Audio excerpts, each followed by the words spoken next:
Here in downtown Chicago, I was at the office waiting for Kamala's speech because I don't have a TV at home. But it was getting late, so I gave up and headed home. As I got near my apartment, I was cut off by a large crowd and police with Kamala's motorcade barreling down State Street from the Park Hyatt. It was 9 o'clock at night. She wasn't even at her own convention. She was hanging out at the hotel like she had better things to do. This morning, my elevator operator man said she was probably drinking. There was a lot of buildup with many speakers telling us how amazing Kamala is. It could have been any name here. It was like a launch of a new brand name for mayonnaise. It's amazing and goes with everything. When Kamala took the stage, it kind of all fell apart. She was pleading and apologetic, and her body language was very inward focused. Her comment about having the most lethal armed forces was disturbing. Numerous times during the convention, it was touted that Kamala will be there to fix problems as they arise. No, no, no. A leader says and sees challenges and opportunities and is proactive, not reactive. Democrats are really good at fixing problems. They paint conservatives as reactionary, but they are reacting to a really big problem they have created for themselves.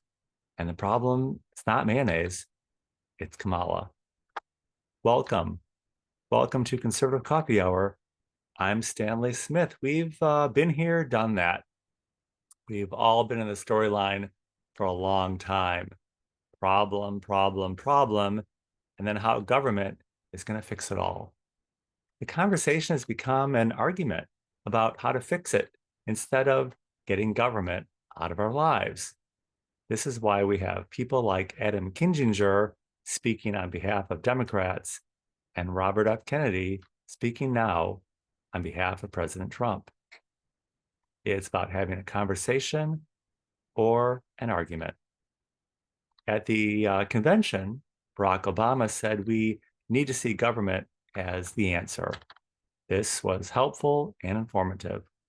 It's a false assumption, though, to think that everyone sees government as the answer.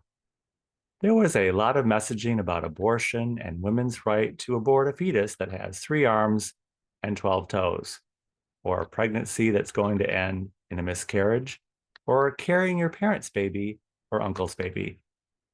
This was coupled with in vitro fertilization conversation. For as much as Democrats encourage us to face the facts, they greatly obscured the truth and facts of this matter. They claim that Donald Trump has imposed abortion bans in 30 states. The overturning of Roe versus Wade returned the issue back to the states, where many dormant laws became reactivated with the overturning of the original ruling. State by state will determine now where the matter will fall, and it will be the vote of the people in each state that decides it. It's about how best our system should operate, not about a particular outcome. It's a philosophical point of view that gets pummeled by manufactured facts.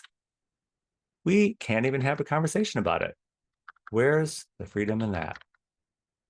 At the convention, they repeatedly told us that they want to govern for all the people. And the best way to do that is by winning both the House of Representatives, the Senate, and the presidency. And then they think Trump is the one who wants to be a dictator. It's easy to believe you know God's will when you don't really believe in God. A public defender told me recently that here in Chicago, they play up crime to get more funding. If you show the need, you will eventually get money. At the convention, Democrats cited saving us from the pandemic, lowering the price of insulin, and promised to build 3 million new homes. Each day after the convention, there was analysis of the content in the New York Times. It wasn't always very flattering. Shane Goldmasher said it's hard to position yourself as the party of change when you've been running the show now for a long time. He said running on change is smart politics, and that 80% of people view President Trump as the leading change agent for good or for bad. Marianne Williamson said during the 2020 Democratic primary debates that it's the political class that got us into this mess in the first place, and it's illogical to think they'll be the ones to get us out of it. The Democrats seem to be really good at getting out of problems. The trouble is there's just too much money in problem solving to ever actually solve the problem. They emphasize getting us out of the COVID pandemic as a major accomplishment of the Biden administration, while many of us see the government's handling of the pandemic as worse than the pandemic itself. At the convention, it was a parade of all the people who got us into this mess in the first place. We've all been in a story together for a long time. We experienced it in our own unique way, and we've seen it in a different way.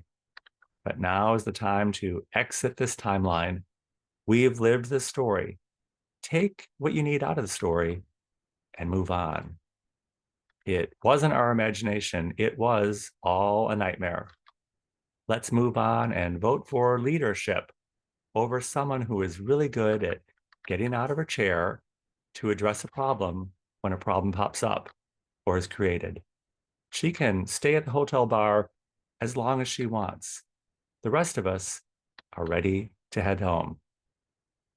If you would like to join us at Conservative Coffee Hour is every Saturday at 10 a.m. Central Time on Zoom. I will include my email in the description of this video. Be happy to send you an invitation. And I look forward to seeing you very, very soon.